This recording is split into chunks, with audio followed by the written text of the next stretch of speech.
Welcome back again to another episode.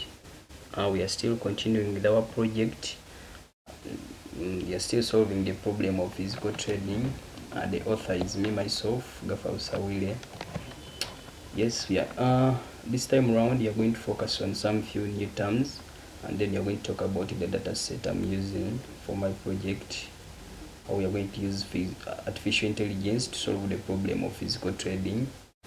The dataset I chose is e-commerce behavior dataset, and this dataset will enable the online shoppers to search for the products of their interest by just saying out the name of the product verbally. Then any shop on mentioning the product of their interest, it will be displayed if it is in the system and the shopper is able to place any order. So that's the source of cargo where I got my dataset. Then the factors considered before choosing my dataset. Number one was the ease of using the dataset for quick searches and the ability to autocorrect typing errors by customers, the ability to reduce repetitive strain injuries like backaches, and then the easy accessibility of the dataset. It was freely available on Cargo. And then the important features in my dataset that my artificial intelligence model will likely use. One of them is the voice recognition feature that will save time by reducing time spent online when placing orders. Then voice recognition can reduce repetitive strain injuries that people get due to overusing computers, since it is faster to order for products than spending a lot of time seated in front of computers. Some people are not familiar with computers. Just making an order, you may find someone has to sit for longer hours to place such orders. But with this artificial intelligence, if the search process is improved and it becomes faster and easier, and then search time is reduced, someone will be spent in front of computers. Then the grammatical error corrections that speed up the typing process. In case someone types in the product that is already in the system, it will already be auto-corrected. Then the autofill feature that makes it quick to search for products as long as they are in the system. And then we have the Bayesian theory. The Bayesian theorem is one of the most popular machine learning concepts that helps to calculate the probability of occurrence of one event with uncertain knowledge while the other one has already occurred. So Bayes' theorem can be derived using product tool and the conditional probabilities of event X with another known event Y. Then according to this product tool, I got two equations. The first one is here. The probability of X conditional Y is here.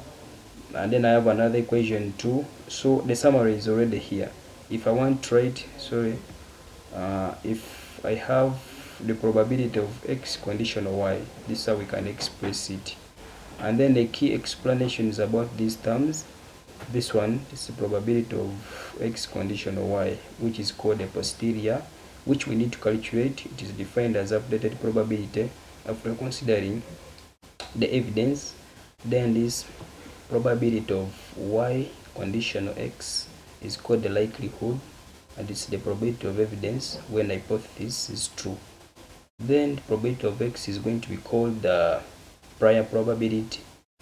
So the probability of hypothesis before considering the evidence. Then probability of Y is called marginal probability, and it's defined as the probability of evidence under any consideration. And then we have the naive Bayes. It's also an algorithm comprised of two words that we are going to talk about to understand their meanings. That's naive and Bayes. Of course, naive is called naive because it assumes that the occurrence of a certain future is independent of the occurrence of other futures.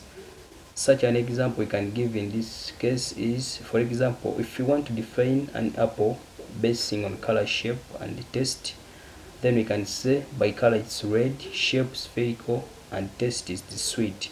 So it can be recognized as an apple using any of those features. I can still call it an apple if I say it's red without entirely depending on the taste. I don't need to mention about the taste. The color alone can define an apple.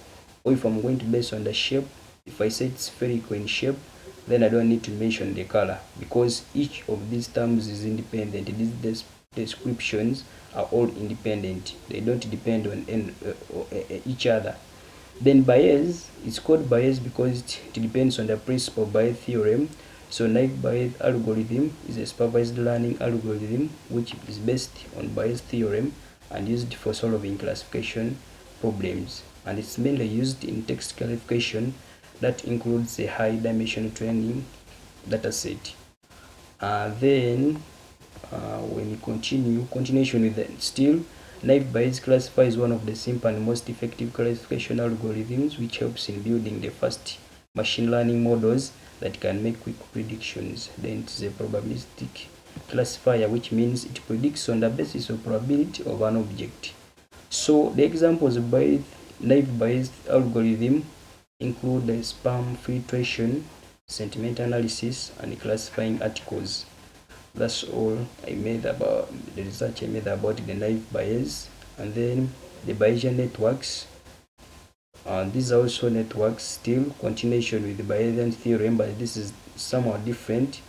What makes it different is that it's extensive and new data can be added onto the network. So a little background about this is that a Bayesian network is a type of graphical model that uses probability to determine the occurrence of an event.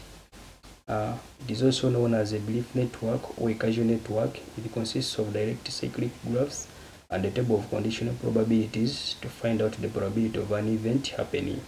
It contains nodes and edges. Where edges connect the nodes, the graph is acyclic, meaning there is no direct path where one node can reach another. That's what they mean by being acyclic. So the table of probability, on the other hand, shows the likelihood that a random variable will take on certain values. So the differences again, next slide. Here have the differences between the Bayesian theorem and the naive Bayes. So according to the Bayesian theorem, it executes at a slow rate because it involves harder algorithms. Then the naive Bayes executes at a high rate for it uses simpler algorithms. Then number two, a lot of dependence among the features, that's under Bayes theorem. And then naive Bayes, for it assumes conditional independence among its features. Then the last one, Bayesian theorem uses very hard algorithms, whereas the naive Bayes uses simpler algorithms. And then the difference between the naive Bayes and Bayesian networks. The naive Bayes assumes conditional independence. We tried to prove this in the previous slide, whereas this Bayesian networks allows the user to specify which attributes are in fact conditionally independent. Remember when we were talking about the Bayesian networks, we said the advantage they have is that they are extensible and new data can be added to the network. So that's what we are trying to explain here, that for it allows the user to specify which attributes are in fact conditionally independent. You can define what will depend on the other, or you can still define what is going to be independent that does not depend on any other thing. And then these are the links to my work, where I was getting my research work from. The links, slide 6, slide 8, slide 9. Each slide that required a lot of research, where I was getting my work from. And then still, this is still about my work. Thank you for listening. We'll meet again in another episode.